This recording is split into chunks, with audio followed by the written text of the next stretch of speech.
আজকে সন্ধ্যাবেলা গিয়েছিলাম বাটুল ম্যাক্স এবং লালি বেলির জন্য মুরগি কিনতে গিয়ে এই দুইজনের সঙ্গে দেখা।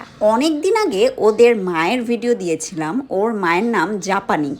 মিরপুর বাজারে ওদেরকে সবাই অনেক অনেক আদর করে, যেই কারণে কয়েকদিন পরপরই জাপানি বাচ্চা দেয়, কিউট কিউট কতগুলো বাবু।